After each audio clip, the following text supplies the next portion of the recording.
right, and we are back live right here at the 13th annual Dana, move in. Miparacon, Perfect. right here in Sault Ste. Marie, Michigan. And right now I am standing next to one of the amazing psychic mediums right here at this event. This is the lovely Dana Stricker. Hello. How are you doing? It's great to have you here. It's nice to be here. So tell us a little bit about yourself for our fans out there who might not know who you are. I am a psychic medium from Wisconsin, a very small town. I've been reading professionally since I was 15. I'm not going to tell you how old I am next month, 55. So I've been doing this 29. for 40 years. Shh, right. Blowing my resume. I also do paranormal investigation and help on cold case files, a couple of them across the country, do locally.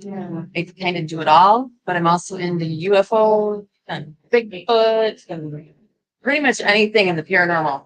I actually live very nearby where the Beast of Bray Road, everybody's familiar is. Oh, we've heard about that. Maybe 12 miles or so from where I live. And so there were kids that I went to high school with that had experiences. So that's pretty interesting. I never did. What's happened there?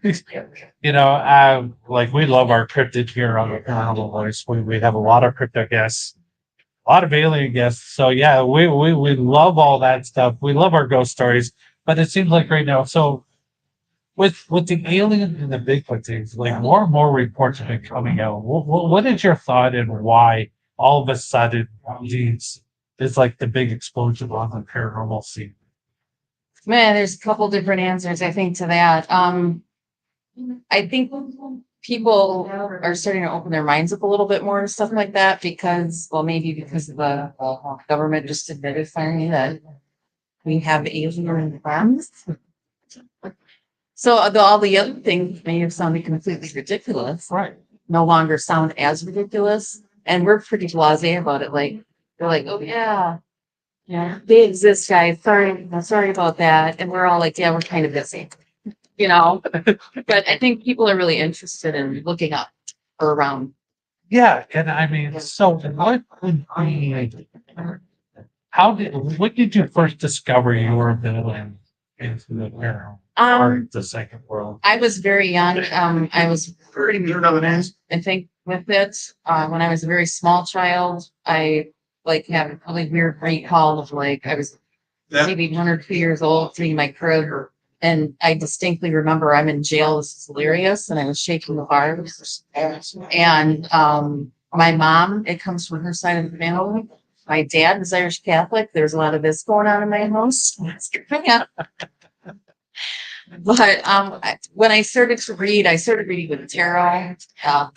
Read that for quite a few years, and then one day something told me I didn't need it. No, I don't use it at all. But I don't know. It was always in me. Always. I was always checking out books on things as a kid. Books, anything that had to do with the weird or mystical.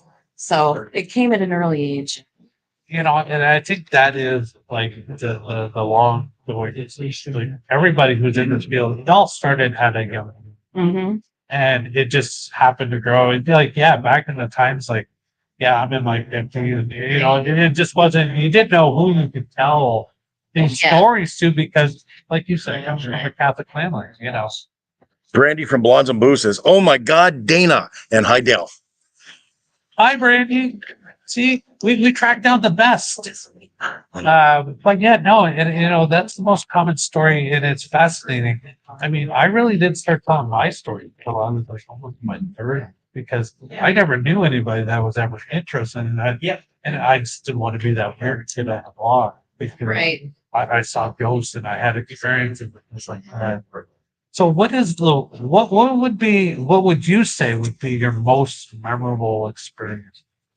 Oh my gosh, there's quite a few. I guess, starting out, the thing that really sticks with me is one from young childhood because it was like one of the first tools that now I know it was those in respect. He would stand in the corner of our dining room in Milwaukee. I was in my high chair. I'd always stand in the one corner and I'd be like, "The man's here again." And my dad, and my mom would be like, "Oh, what did he wearing?" She always kind of And he was there unfailingly. Well, many years later, and it was last year. In the interim of those years, I thought that guy was Cuban, and I don't, didn't have known that as a child. Right. He had just his shirt was a Havana shirt. I'm not sure if you're familiar with what those are. Yeah. Dark hair, but didn't know what it was then. Flash forward to like I think it was last year or the year before that. My mother, who's 83, I was talking about that man in the dining room, and I said, "I'm pretty sure he was Cuban." She goes, "How did you say that?" And I told her the shirt and whatnot. And she said, "Do you remember Rudy and Blondie, who were our next door neighbors when I was that age?" I said vaguely, and she goes, "Rudy was Cuban." Wow. So it could have been like the wrong house, Right. because they were literally right next door to us. Right. But we don't know that. But I thought that was interesting that I figured it out that he was that over the years, and then my mom kind of was like, "Oh, he was Cuban." Yeah. So maybe my brother or something at the wrong house, or knew I could see him. Okay. That's absolutely It was fascinating. really interesting. So to our viewers out there, people who would like to find and get a hold of you, where would be the best place for them to find you? Well, they can always reach me. I only have my email. I don't have a website that's just me. I'm not into that. I have a Facebook that I don't really post business type things, but I just put my events on there. The best way to reach me for a reading would be at hauntedspiritgirl@yahoo.com. It's the best way to reach me at any event because I do travel quite extensively. But I will be at the Fort Wayne Paracon, UFO Con, and Potographs Tim Langley's group, all in September. So the last 3 weeks of September, I'm going to be at events all over the place. There you go, folks. So go to her Facebook page, check her out. And if you can get to one of the events, meet this fantastic lady, because I would tell you, she's just, her energy is just, I mean, it will eat up the room in 2 hours. So folks, come on down. If you're still thinking about showing up, you still have plenty of time. The day is still young. Still lots of amazing people here, great vendors, great speakers. So come on down. My 13th annual Miparacon right here in Sioux State, Marine, Michigan at the Queen Casino. We hope to see you all down here. And as me and Michael John like to say, in the meantime and in between time, we like to say happy hauntings.